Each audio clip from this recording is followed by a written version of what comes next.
Good afternoon. Scott Lang here, President and founder of Visionary Philanthropic Consulting.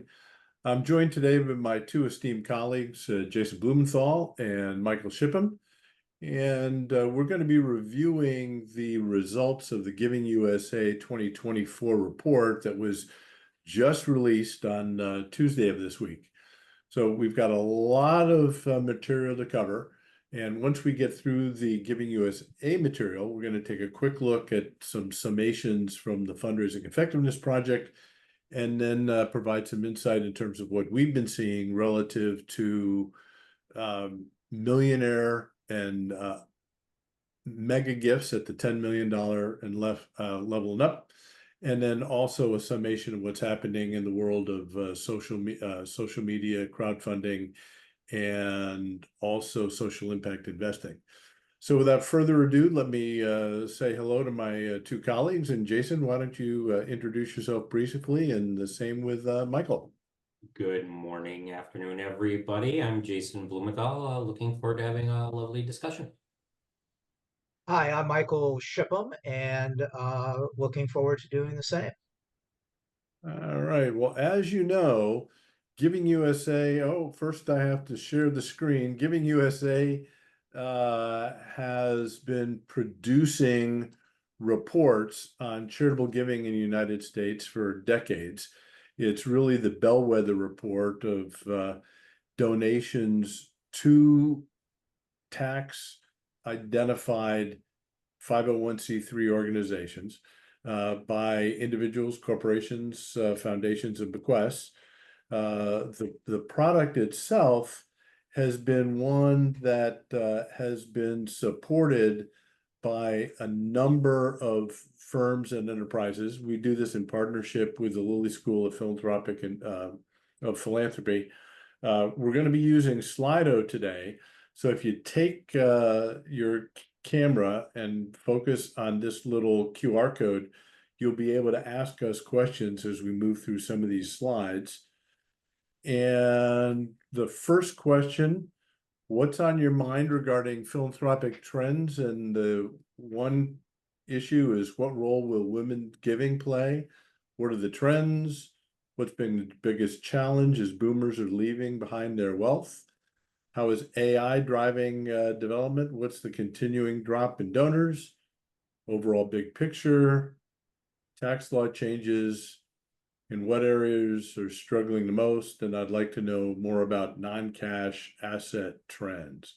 These are questions we will address as we move forward through the conversation.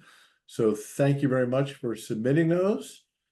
And I want to say a thank you to the firms that support Giving USA, not just through their membership in the Giving Institute, but also an additional support to the foundation. Leading that trend, Community Counseling Services, Donor Search, and the Biederman Group. But you'll see Visionary Philanthropic Consulting is listed among that piece as well. Now, what are we? It's the review of all donations in 2023. We identify the change in giving for the last 2 years, and we look at trends, both in terms of giving and relative to the economy and by source. So we're the longest running annual report, began in 1956 by our predecessor, the American Association of Fundraising Council, now known as the Giving Institute, because we include others than fundraising consultants. We've got a nice collection of executive search firms, folks that participate in marketing communications, as well as technology.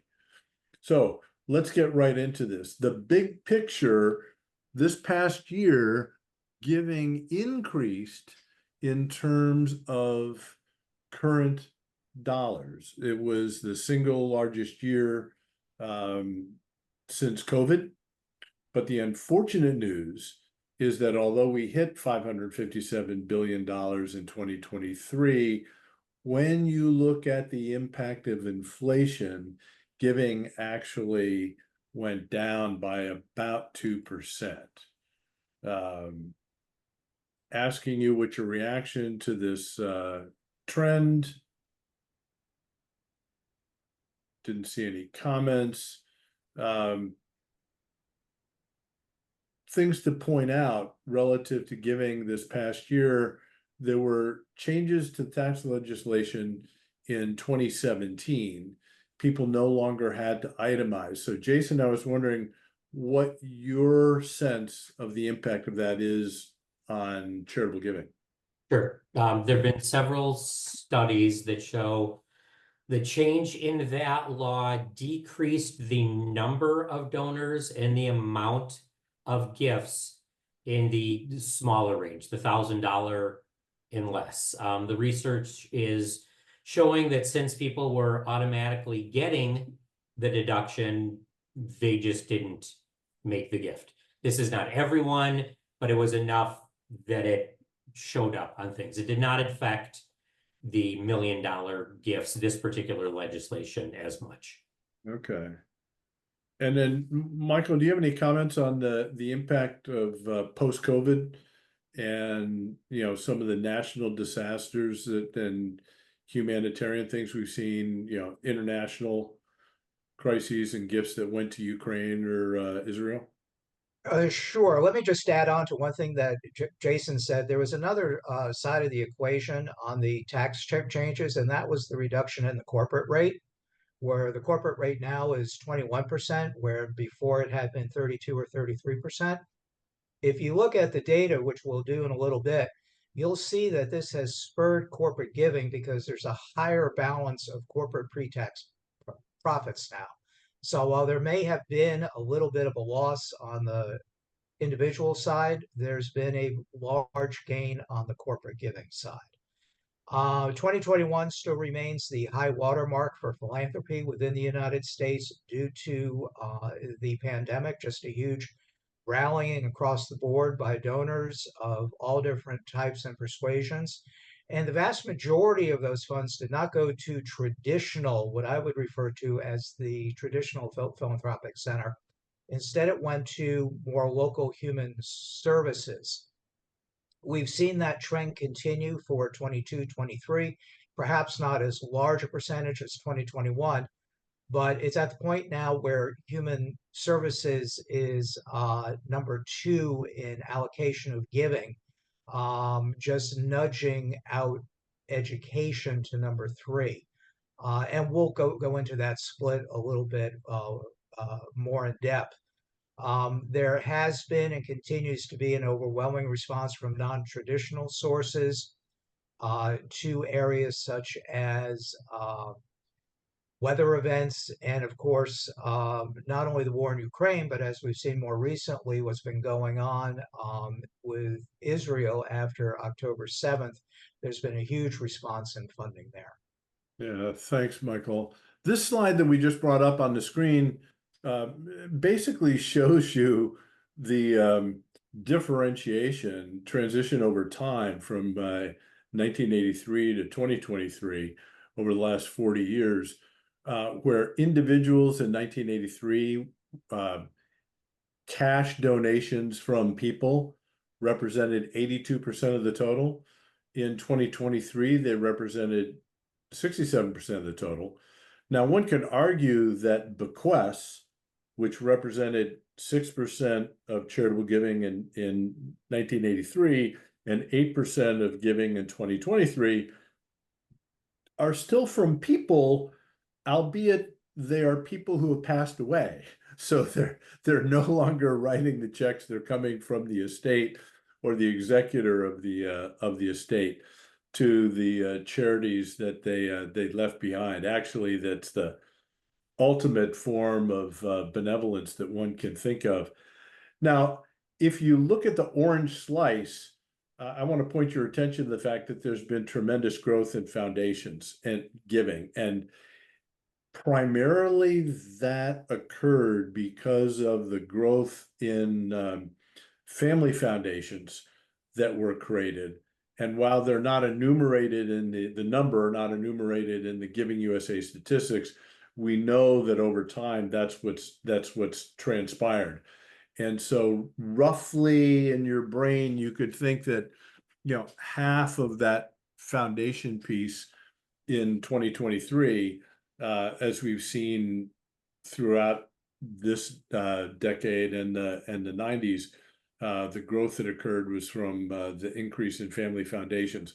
Corporations represent 7% of the total now. They represented 6% of the total then. And Jason, you want to point out why businesses are in business? And Yeah, businesses, you know, the Steve Jobs, Dale Carnegie, they're in business to make money. They're not in business to do good for the community. You would hope that that's a part of it, but that's not why they're in business. So they give based on how much money they make. It's and that, it's also, yeah, they're trying to return equity to that- shareholders. The Right. fact we get something is good, but we'll see when we get into the corporate donation slides the percentage of their pre-tax profits that are being donated, even in consideration of what Michael mentioned just a minute ago. What I particularly appreciate this year is the fact that once again, giving represented 2% of gross domestic product. That's, if you look at this chart over time, since the start of this decade, we've actually, you know, the 2020s, we've actually been around 2% the whole time, with the exception of the report we gave last year on 2022, where the economy grew and giving declined. And it was my fear that that might be the beginning of a trend. Hopefully, what we're seeing this year is a return to what I'll refer to as normalcy. However, again, even though giving represented 2% of gross domestic product, inflation outpaced that number. So let's move into what we've seen here, and perhaps, Michael, you're in the best position to talk about the change in inflation-adjusted dollars year over year from each one of those four quadrants: individuals, foundations, bequests, and corporations. The reason why using inflation-adjusted dollars as a check against what the total giving is that it has a direct impact on the budgets of all nonprofits. Inflation eats away at the buying potential of a dollar. So it is important when one is in an inflationary period to use that counterweight of the charge of inflation against total giving, because this goes to what the expectations for budget reality are. The other thing to keep in mind is that the inflation that is quoted here is based upon the consumer price index, which has been adjusted repeatedly since the big inflationary period of the mid 70s. And one thing that the adjusted CPI did was it took out the cost of money. It took out the interest rate costs. And anybody who has a mortgage, has credit cards, has a car loan over the last 3 to 4 years has seen those rates go up and go up at a prodigious rate. So if one were to add in the cost of money, as Lawrence Sumner's did in a study he released about 2 years ago, comparing the current CPI with the cost of money in it, the CPI more than doubles. Why that is important is because it means, with the exception of your donors of significant capacity, your everyday donors have less available funds. And that's something that needs to be addressed going forward by nonprofits, particularly from a stewardship point of view for retention of your current donor base. Yeah, that's a great point, Michael. With respect to this side, the slide, the good news, bad story is that in real term, in current dollars, we raised more money was given away. However, not enough to keep pace with inflation. So the Correct. impact of those dollars declined, with the exception of the bequest line, Right. which is interesting. going into the conversation about the economy, you can see here, the bar and graph of the differentiation between inflation adjusted dollars and current dollars. And you see this slide over here on the right hand side, a little less than 2022, even though in current dollars we increased. So again, good news, bad news story, but at least giving has increased, and this looks at what foundations have done over the course of the past few years. And you can see that, they're over the $100 billion mark, which is a good thing. Foundations are in the business of giving money away. As Jason mentioned earlier, corporations are not. In contrast, we take a look at bequests, and this is a hard one to gauge because I don't know, Michael, if anybody's ever predicted how many people are likely to pass in a given year and how many of those people have included a charitable estate plan. But we They know haven't. that there's an aging population, right? Yeah, the insurance firms can let you know in a very exact manner the number of folks who are going to die year after year in whatever age range that they track. But as you said, being able to forecast how many of your prospects with bequest agreements are going to pass is impossible. Bequests are becoming a more common vehicle. There's been a great simplification in bequest giving with just simple bequest agreements.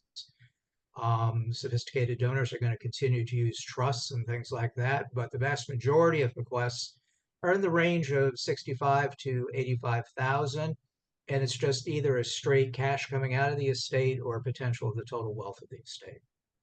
One of the things that Jason and I have witnessed recently in feasibility studies is the number of people who are taking advantage of being able to use their IRA Mm-hmm. and the dollars there to make an annual gift to the organizations in which they believe. This slide relates to corporate giving, and Jason, you've got a comment about this? So going back to what Michael said about inflation, here's one of the challenging pieces. Corporate giving is based on the amount of money they make. That's how much they decide to give away. Inflation has helped corporations show a greater profit, which means they give away more money. So it's definitely helped one section, and it's definitely hurt one section. And inflation may go down. If it goes down and the companies make less money, they will give away less money. It's pretty clean. It's historical. It's the way it's worked. Next year might be an anomaly, but then it would be the first one in the history since we've tracked this. Yeah, oftentimes I've seen corporations do things in the area of looking perhaps at several buckets in which they can get involved with someone. They might do something on a research side. Particularly if you're in the pharmacology area, you might invest in a research university, medical center, etc. It's a good point. We've actually seen some pretty big changes in the way corporations are doing things. After COVID and George Floyd, many of them pivoted on what they were giving. So if you were a not-for-profit in the arts world and you were getting a lot of your money from a corporation, there's a good chance you took a hit because they took that money and gave it to someone else. Plus, I'm in Minnesota, and we're seeing a trend, and it's going national, which is 3 of the largest corporate foundations have shut down this year. Thrivent, 3M, and General Mills all closed their corporate foundations and are going to do community giving.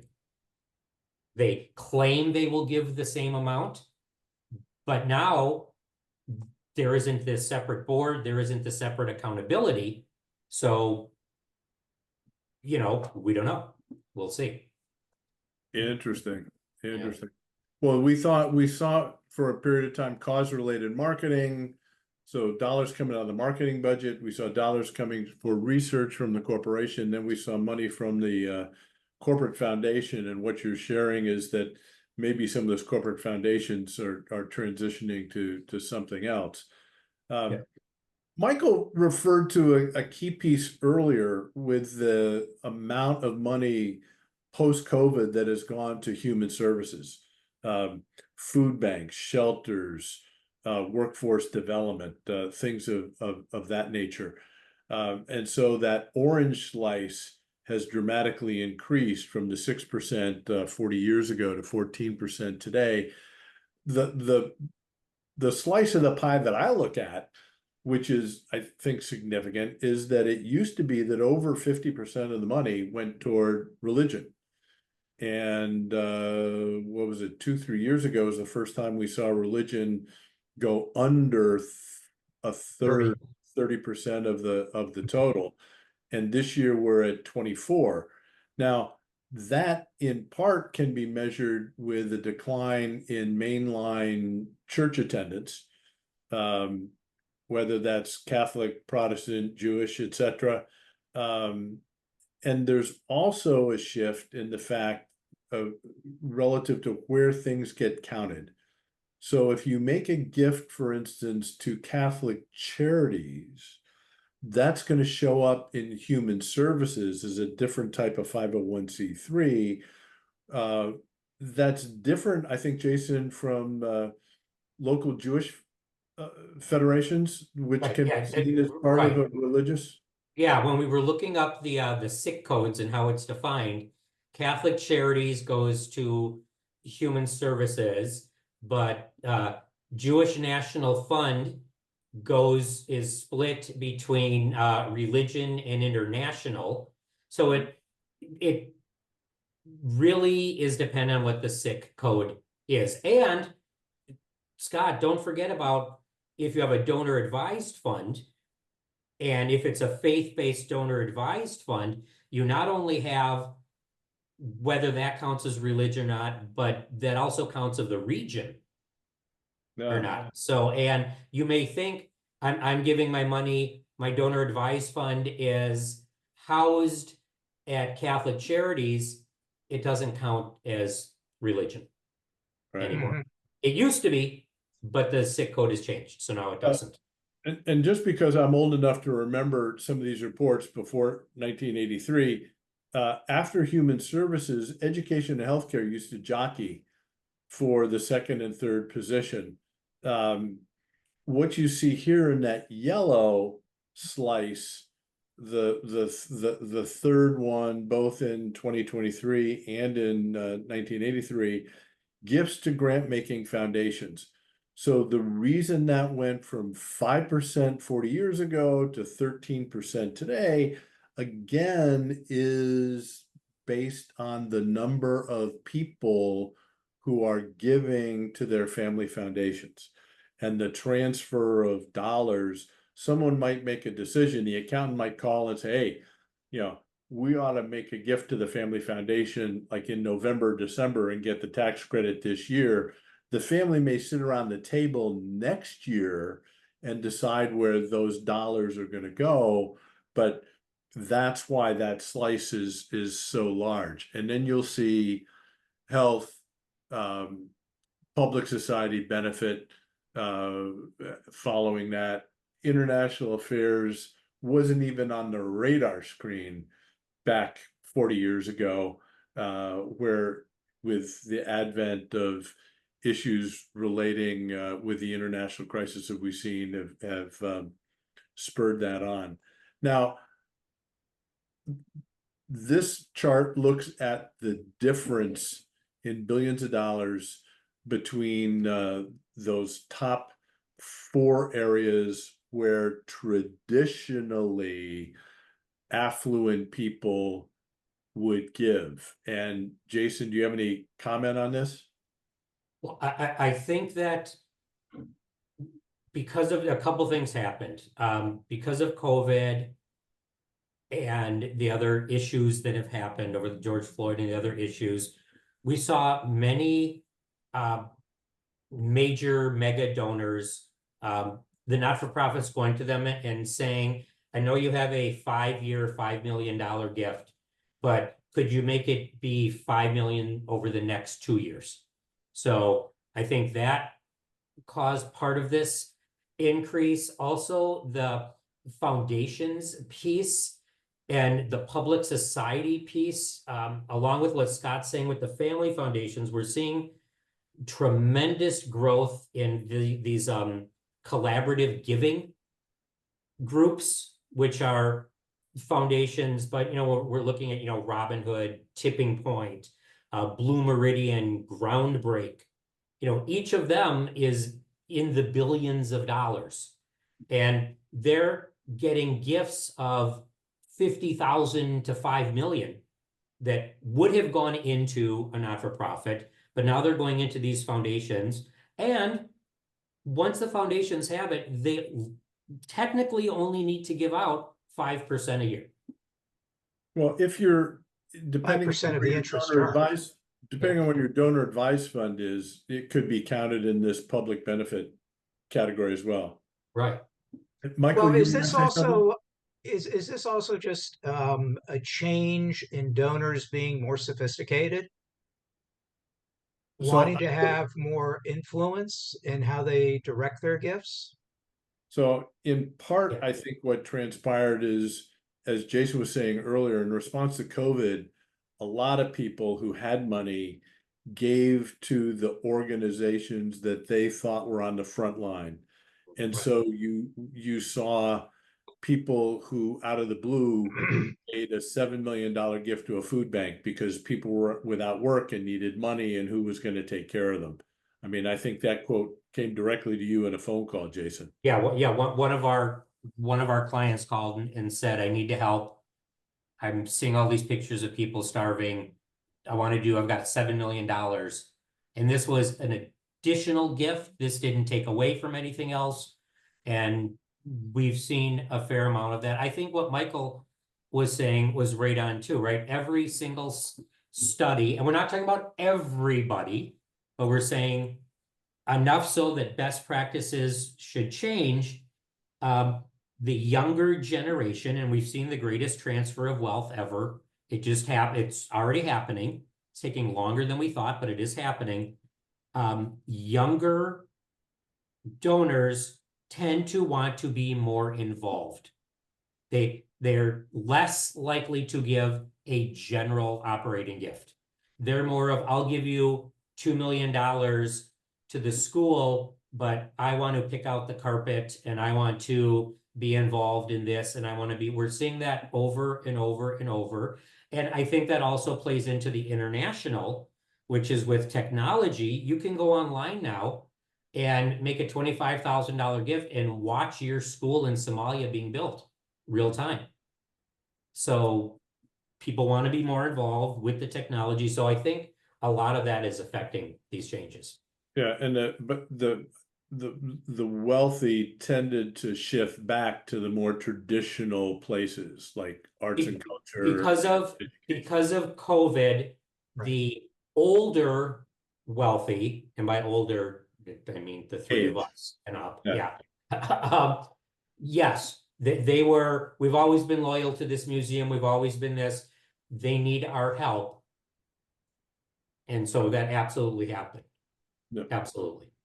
So we see that on this slide again, the change between the different areas, and again, pointing out that in current dollars, everybody did really well. The problem was relative to the impact of inflation this past year.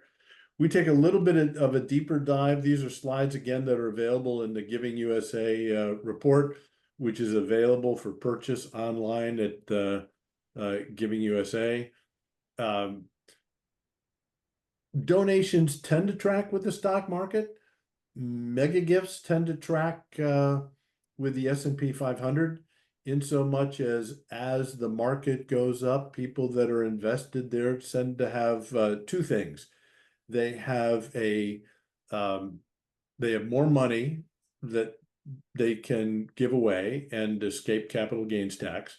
And then secondly, they have a more positive outlook on where things are going. So this is worth following. You can see how the two lines are fairly simpatico. And as much as every preacher, priest, and rabbi talks about the value of the tithe, the American public has yet to break this 2% of disposable personal income. And Michael, I wonder if you had a thought on this. This has just been a constant. I've been in the trade now for a long time, and this has just been the reality. We've seen this, we saw a significant drop in this during the financial crisis of 07, 08, and part of 09. But for the most part, you can count, as long as we're not in a shooting war and the economy is good, you can count on a usual 2%. Mm-hmm. Now, you spent some time as an interim at an Islamic institution. What was the impact, or did you see any difference in giving in that culture? It's a faith-based approach, and during Ramadan, if one were to follow the Quran exactly, and I don't want to quote this because I don't have it in front of me, the expectation is you give X amount of gold during Ramadan if you have it. Mm-hmm. And gifts made during Ramadan also allow for greater, probably not the correct term to use, but the best one I can think of are indulgences. Yeah. So Ramadan giving is a big thing within mosques and within the Islamic community as a whole. People are driven to make gifts that support Islam. And the college that I was affiliated with as an interim, Zaytuna College, was designated as an appropriate respondent or designation for gifts to be made during Ramadan. Their giving during that season goes up dramatically, and it becomes a major share of what they raise on an annual basis. That's interesting. So, but even when you filter that in, and if you were to talk to the people at the Lilly School that track giving to religion, even with the increase in the number of the Muslim community in the United States, we're still looking at this 2% of disposable personal income over time. 2005, it hit its highest at 2.4. We haven't seen that. This chart alludes to what or reinforces what Jason alluded to earlier relative to the increase in corporate giving as a percentage of pre-tax profits. But there was an initiative by AFP several years ago to give 5, encouraging companies to give 5% of their pre-tax profit. And again, here we are at 1%, which is above 0.8% in 2018 and last year. But I don't know that we need to spend any more time on this. It becomes self-evident. The one of the last slides in the report that I want to point out is that while all this is going on, people have more opportunity and choices in terms of the number of nonprofits that they support. Just in the last year, you had an increase of about 50,000 nonprofit tax exempt 501c3 organizations. And you compare that with 2012, and what you see is that we have a gain of almost 500,000. And Jason, what's the survey of the millennials? Yeah. Lilly did a big survey of millennials, and more than 2/3 of them, about 70%, said they plan on starting their own 501c3 at some point. Yeah, so there's only going to be more competition. Yeah. And then we got a couple calls here on questions. Michael, what do you see happening in the cryptocurrency field, the Bitcoin? It's a niche gift for some donors. You see more crypto being accepted in my area of focus in higher education, both on the public and private side. It's not an inexpensive gift to manage. It's not an inexpensive gift to accept. So you need to have some volume to make it worthwhile. I don't think it's the type of thing that's going to go broad into smaller community-based nonprofits, but crypto is here as an alternative currency, and for those that have the volume of gifts, it's something that nonprofits should be expected or should anticipate being able to handle. Yeah. And then when Jason earlier was talking about the changes in the younger generation, we've seen this in cases where the next generation is taking over the family foundation. One of our colleagues, David Krause, and I saw this in Texas, where the founder of the Harold Simmons Foundation had one line of charities that he supported, and his two daughters, when they took over the foundation, started steering the enterprise in an entirely different direction. So, Jason, is that a fairly widespread thing where there's a change in what the organizations support? It is. We've actually seen more than several of our billionaire families where the next generation, the cousins and they've all gotten together and formed this next gen philanthropy groups. And their thoughts are very different than their parents and their grandparents.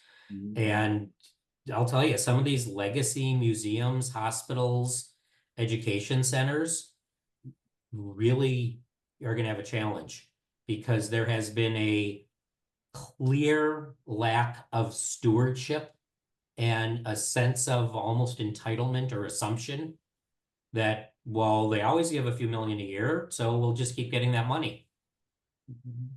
It's not going to happen. I'm glad you brought up the stewardship question, because as those of you know, 2 months ago, Ben Miller joined us, who's the chair of the Fundraising Effectiveness Project, an organization on whose board I also sit. And one of the things we've been tracking over time is this net loss in donors. Last year, there was a 3.4 decline in donors. And in fact, when you look at the decline in donors by gift size, those that had the biggest impact were the people that were making gifts in excess of $50,000 a year. And although they represented only 0.3% of the donors, they handled the bulk of the donations. Yeah, so it had an impact. But across the board, we saw a decline in the number of donors year over year. The one place where there was hope was in this category of new donors, acquisition. Actually, for the first time since COVID, 2020, we had an increase in the number of new donors. But our problem historically has been retaining donors, renewing donors. And you can look at that, a 20% drop in people that gave the year before and didn't renew the following year, a minus 8% change in those that had been giving multiple years. And then anyone that we recaptured that might have skipped a year, or maybe they came back after a 5-year hiatus, we lost there as well. So that has an impact. And the other thing that giving or that wasn't recorded in Giving USA, but was in the data set of actual gift transactions that the Fundraising Effectiveness Project saw, is that the dollars declined. We had a net decline in donors. We had a net decline in dollars. And you can see the impact of that here predicated on the size from gifts less than 100 to 500. Usually the most stickiness occurs at the mid-size, the 500 and 1,000 up group. But even here we saw a decline. And so this trend has been tracking for the last 10 years, not just in the US, but also in the UK, in Australia, and in Canada. And Jason, you've got some thoughts. What's our very frank opinion about donations and donors and their decline? I'm going to say it's stewardship, but you might have some examples. Yeah, it's absolutely stewardship. You know, so the rise of online giving, you know, Giving Tuesday and all this, that shows, oh, we've got new donors, we've got this, but the lack of follow-up, the lack of stewardship. I've worked with clients who will go through the not-for-profit list, and I'll see somebody that was making, you know, a $50,000 gift a year for 5 years, happen to know, and then nothing for 5 years. Happen to know that donor, call the donor and say, hey, how come you stopped giving? Their response was, who? They said, this not-for-profit, you gave 50,000. I have no recollection. So they hadn't even reached out to this person. And they got the first couple gifts, and then it just became assumed. And the lack of stewardship is really disappointing, we see in some. What percent, Scott? What percent of not-for-profits don't even send out thank you notes? This is a survey that AFP did. I think it might be 5 years ago now, at least 4, but it was something on the order of 55% of all nonprofits didn't send a thank you letter. They would send a receipt for any gift that was required by the IRS, which meant 250 and up, and everybody else was left to fend on their own. It's simply astonishing. But to the second question, you know, how can we steward better? Michael's really an expert at this area of recurring giving, and particularly at the leadership gift level, which often ends up to be 1,000 or more. Can you talk a bit about that, Michael? What are the advantages of those programs? Sure. Let me just add on one thing to what Jason was saying. In 2019, when the pandemic hit and you know, colleges were sending students home and having to write checks for refunds for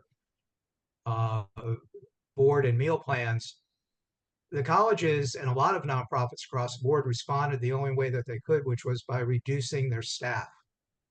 So you saw a lot of fundraiser positions get cut, but what also happened was all the behind the scenes folks got cut, particularly in donor management and stewardship.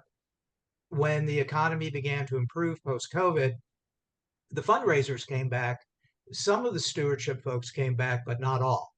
So there's really a need, particularly in higher ed, to backfill a lot of those stewardship roles that never got filled again. But as far as tips to try to combat this, recurring giving is probably one of the best things that any nonprofit can consider setting up.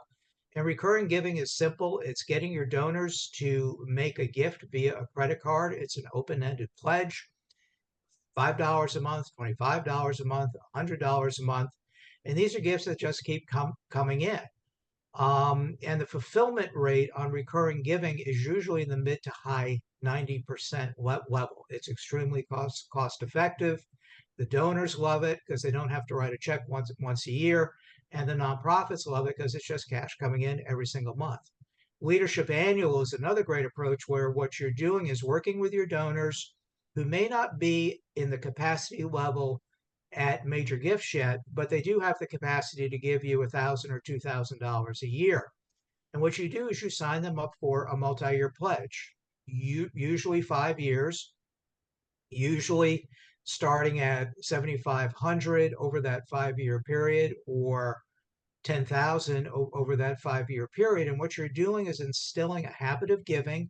You try to get them to pay these via credit cards, either monthly or quarterly. And these donors begin to think of themselves not as annual fund, but kind of as mini major gifts. And this is where your next generation of major gift donors is going to be coming from. And again, the fulfillment rate on these is extremely high. The key, though, to keep that fulfillment rate is high is to treat them as special, communicate with them as special, and engage with them on a frequent basis. Yeah, I mean, essentially, the value proposition is instead of Michael showing up and asking for a donation, which is sometimes what we hear in the trenches, right? The only time I hear from my college is when they want money. If you institute one of these leadership gift programs, your interaction with the donor can be one of stewardship, and you return with an impact report. Here's what we did in terms of scholarships this year. Here's the child that was able to get cancer treatment. You know, here's the woman we were able to take off the street and give an overnight shelter to. And so it reinforces the purpose to which their philanthropic investment was dedicated and aligned, and allows you to change the narrative. Instead of fundraising, you're managing a relationship, you're getting them engaged, and you're thanking them over and over for what they've done. It's not just the stewardship component, it's the engagement component that runs in parallel with stewardship. These donors are people you want to invite, you know, if you're higher ed, if you're doing a regional event and they live within that region, these are folks you want to invite to come out and meet the president, to faculty lectures. There's so much academic stuff that's online now. You want to begin to push that out to these donors. These are the people you want to invite back to campus and really try to strengthen that bond between the institution and these leadership annual donors. That's right, and we've seen that here in Naples with you know, the Women's Foundation, where Melanie Sablehouse has created a Women Lifting Women campaign, which is just that, a renewable annual commitment starting, I think, at the low end at 1,000, but for the younger generation women, but for most, it's a gift of 10,000 a year. And not only do they have one big gala per year, a luncheon at which they review the people that received gifts, and then they honor philanthropists, but also throughout the year, there are a series of events where there are mission moments and work is shared. So one of the key pieces of the Giving USA report relates to donations that were made at the $50 million and up level, because they represent a significant portion of giving. I think it was back in 2016 when we looked at the 2015 results. The only reason that giving increased was because of the $100 million, $50 million gifts of others. So Jason, what do we see here on this slide and the next relative to increments of $1 million, 10 million, and more? So, you know, what we're seeing is, if you look, you know, the 1 to 10 million, if everything is down significantly from 2017. The amount, it shows, you know, 12.2, it may be closer to 14 or 15.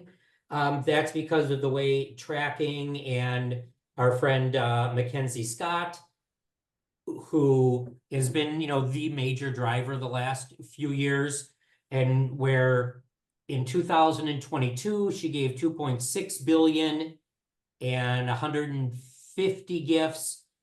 This year she's showed has given 136 gifts at 890 million, but she probably gave closer to 2.5 or 2.6 billion. But it was through her yield giving program. So it may not necessarily show up as an individual gift, and the way it's tracked. Plus, she did not give any gifts over $25 million last year. Whereas every year, the last 4 years, she's given between 4 and 10 gifts of over $25 million. She spread them out, and that will show up. But you're also seeing things like Mark Zuckerberg Chan, right? Instead of giving their $5 billion gift to a 501c3, they started an LLC. Mm-hmm.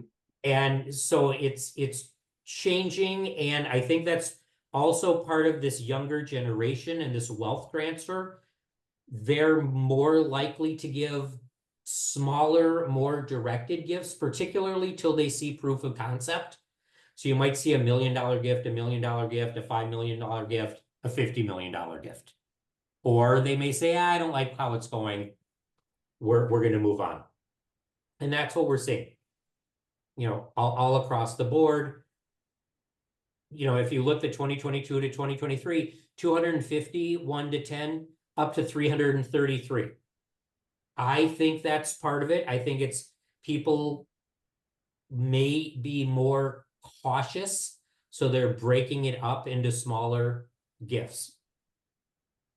I don't have absolute proof.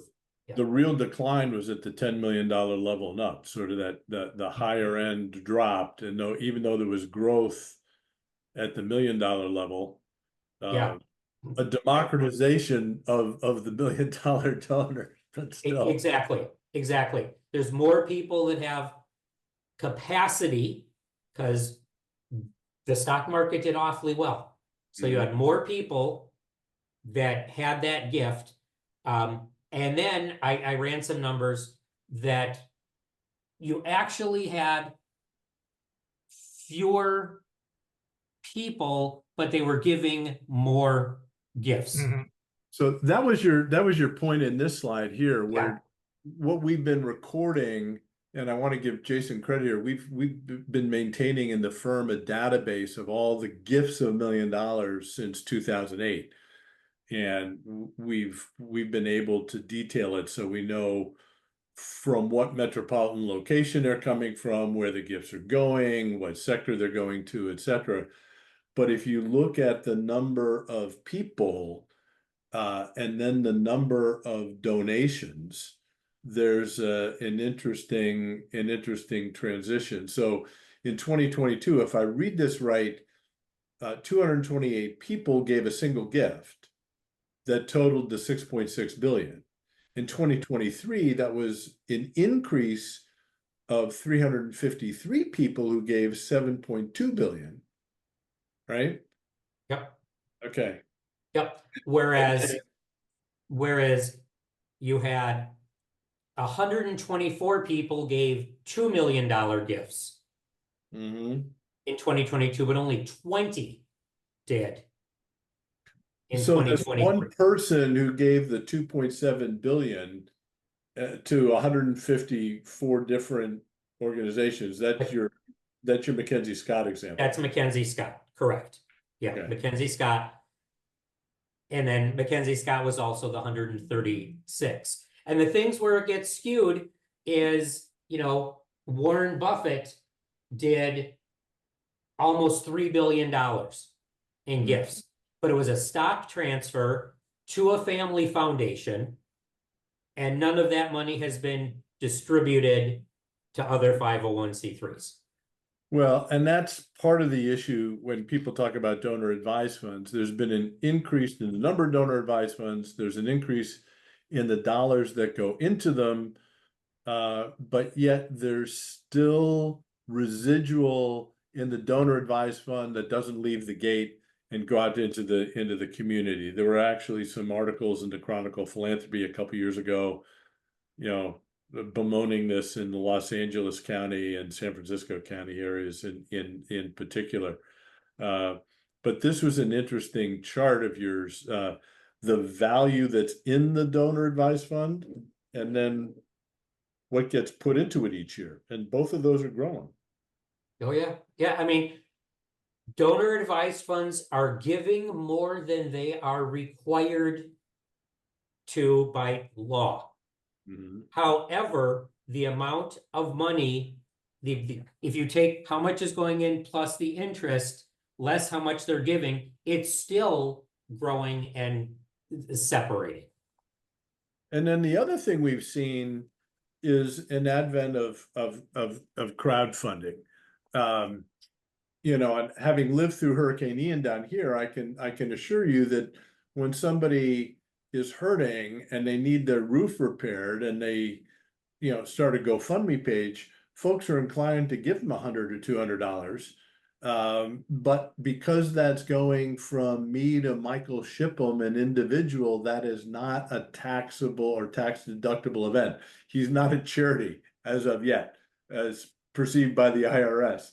And But so, the donor thinks it's philanthropy. So this comes into the evolving face of philanthropy. Absolutely. Donors are, as any consumer, are driving a change in the marketplace. And crowdfunding has clearly tapped into a need for people to go beyond what traditional nonprofits do and support. And it allows that direct contact with an individual. I think 95% of the time, they don't know the person personally, but they've heard the story. They've seen the story on social media, tugs at heartstrings. And also the folks who coordinate and run crowdfunding are making a nice amount of money on this because routinely they charge 10% of what they raise. Now, most crowdfunding funds are very small, but in aggregate, it's a huge total. Billions of dollars. and, Eight and of only the 10. projected to increase. Yeah, only right. So 8 of the 10 largest crowdfunding on GoFundMe are not to 501c3s. Right. Right. And it goes to what Michael has said and what we've talked about before. The donor doesn't differentiate. Benevolence is benevolence. I've done good. They don't look at it any differently. And then the other thing that we've seen has been this impact on social impact investing. People that will pool their funds and be part of a social impact investment fund, or folks who will independently, or companies that will, you know, they'll create an LLC and they'll buy property in an opportunity zone and then can lease that to a nonprofit, or can build affordable housing, or can do something in the area of you know, workforce development. You want to talk about this a bit, Jason? Yeah, it's really exploded. Yeah, I mean, you've got all of the large brokerages are offering impact investment funds now, and again, over $1 trillion. Opportunity zone funds. I mean, you've got separate REITs. Again, you've got these social enterprise groups, again, like Zuckerberg, like Patagonia, right? Mm-hmm. He sold his company and created a 501c4, took billions of dollars of stock. He could have donated that money to a 501c3. It could have stayed public. Instead, he did this, and billions of dollars. And the impact investment funds at the Fidelities and the groups like this, you know, are paying, last year, they averaged what, 6.7% ROI? Mm-hmm. And I personally have had several mega donors who have chosen, instead of giving 7-figure gifts to a not-for-profit, have chosen to put those 7-figure gifts into impact investment funds and dedicated the residuals to the not-for-profits. Well, So, and the thing is, if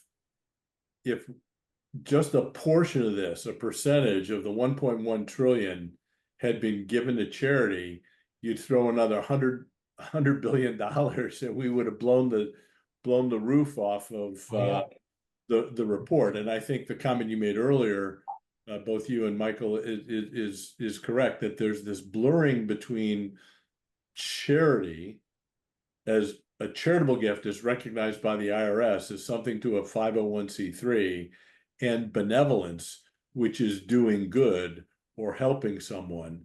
And, this is only going to increase. But we're over time here, so I wanted to wrap up quickly. The summary takeaway is that this past year, giving increased as recorded by the Giving USA report, but not enough to outpace inflation. The positive thing is that giving represents 2% of GDP. So as the economy grows, so too in theory should philanthropy. So we all need to look at the economic forecast for the end of the year and then again into next year. And we're realizing that more and more people are discovering the ease of giving electronically online through crowdfunding and other forms of benevolence that are not received or identified by the IRS. And that had the money that's going for good business work, social impact investing, and 1% of that gone to a traditional charitable gift program. And we saw last year that there were 2 donations made to a venture fund for social impact investing. One from an actual foundation, and the other one was from the people at a bank who sit on the bank's charitable giving foundation, both directed toward social impact investing. And then I think the other key takeaway for us is we need to figure out ways, not just for the wealthy, to combine these 2 tools, benevolence, social impact investing, with their philanthropy. And we'd be happy to talk to you about that in more detail. We've got some expertise there, but also the need for us to continue to poke at stewardship. In closing, Mike, Jason, is there anything you want to say? I don't think you can fault donors, specifically sophisticated ones, for looking for new ways to identify issues that are important to them and developing new vehicles. That's just part of evolution, I think, in philanthropy. I think sooner or later we're going to have to look at the warehousing of funds in these DAFs, donor advised funds, and see if there's a way to help increase the spend rate, and make those gift vehicles a little bit more flexible. But philanthropy is exciting. It's interesting, and it's always refreshing to see it evolving in all its many forms. I agree on all counts. Just pay attention to your donors. Don't just treat them like checkbooks. Yeah. Critical stewardship. We all were part of the Panis Lindsay firm founded by Gerald Panis, who said time and time again, don't just thank once, thank at least 7 times. Take every opportunity you have to thank. We're in this for the long haul. Don't overlook the lifetime value of the donor. There are good news, bad news elements to this last report of Giving USA. A lot would like to look at it in a positive fashion. I think we have a bit more pragmatic view and think that the future of the economy is likely to have a bigger impact on what happens in 2024 when we review this next year. But stay with the charge, keep the faith, and keep working hard every day. Absolutely. So thank you for joining us. We'll get a copy of this up to the website, and feel free to talk to us soon. Thank you so much.